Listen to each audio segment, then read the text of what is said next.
Good evening, Manish here. Welcome to Tax 10. We will see here 10 tax and financial information of the day back to back. So let's start. DGFT proposes its comet policy for export of drones and UAVs. DGFT ने draft policy issue किया है on 30 August 2022 for circulation, जिसमें वो suggestion के लिए ये draft policy issue किया है DGFT ने। जिनको भी सजेशन देना है वो सजेशन दे सकते हैं bye 15 September 2022 on escomet-dgft@nic.in. DGFT issued amendment in handbook procedure of TRQ under FTA CECA. DGFT ने बाय पब्लिक नोटिस 23/15/20 जो कि 29 अगस्त को इशू किए गए हैं उसके थ्रू जो टैरिफ रेट कोटा होता है उसके हैंडबुक में DGFT ने अमेंडमेंट्स किए हैं। ये अमेंडमेंट आप हमारे वेबसाइट से एक्सेस कर सकते हैं। Commerce Ministry organizes workshop on development of enterprise and service hub देश बिल 2022 विथ स्टेक होल्डर्स। जो स्टेक होल्डर है ये development of enterprise and service hub के जो गवर्नमेंट एक बिल ला रही है जिसमें कि जो न्यू स्टार्टअप्स है, न्यू कंपनीज है, ऑफ टैक्स एप्लीकेबल होएगा। तो इसके लिए जो कॉमर्स मिनिस्ट्री है उन्होंने वर्कशॉप ऑर्गेनाइज किया था on 29 August in Vijay Bhavan in New Delhi.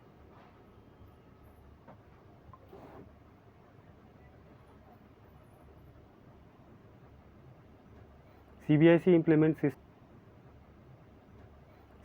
implements system generated centralized examination order for bill of entry with effect from 5th September 2022। CBIC ने system generated centralise examination order implement किया है for bill of entry जो कि applicable होगा from 5th सितंबर 2022 और ये implementation wide circular number 16 2022 किए गए हैं। Center issued 63 so-called notice to the manufacturer and importer of weighing and measuring instrument to seek the detail of compliances। जो department of legal and metrology है उन्होंने 63 so-called notices issue किए हैं to the manufacturer and importer of weighing and measuring companies. जो weighing and measuring instruments बनाते हैं उनके ऊपर 63 so-called notices इशू किए गए हैं to check the their approval and licences. Hearing aid exempted from GST not part of accessories। Karnataka AAR ने ये डिसीजन दिया है कि जो हियरिंग एड होता है जो जिनको कान से सुनने में इशू होता है जो और वो जो हियरिंग एड लगाते हैं तो वो एग्जेम्प्टेड होगा फ्रॉम GST, वो पार्ट ऑफ एसेसरीज नहीं है। Infosys sell entire stake in US based Trifecta for $12 million. Infosys ने जो US बेस्ड कंपनी है ट्रिफैक्टा उसमें उनका स्टेक था तो इन्फोसिस ने पूरा का पूरा स्टेक सेल किया है इन $12 million. PM Kisan Yojana eKYC deadline end on August 31, 12th installment to be credited soon. जो गवर्नमेंट का PM किसान योजना है उसमें जिनका eKYC अपडेट करना है उसका डेडलाइन 31 अगस्त को है।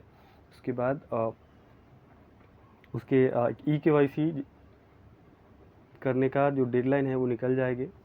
गवर्नमेंट अभी जो ये योजना के थ्रू पेमेंट करती है उसके 12 इंस्टॉलमेंट जल्दी ही आने वाले हैं।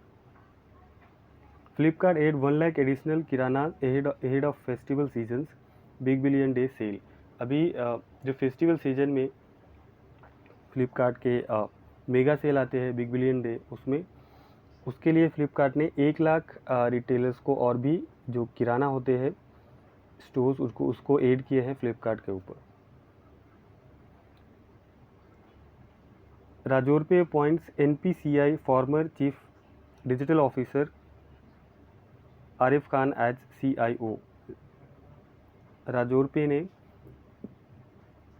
आरिफ खान जो कि पहले National Payment Corporation of India NPCI के फॉर्मर चीफ थे उनको अपॉइंट किया है as a chief innovative officer in the company और ये अपॉइंटमेंट अनाउंस किए गए हैं ऑन 30 अगस्त 2022। तो ये थे आज के tax 10। Thank you for your time. Share this video, subscribe my channel.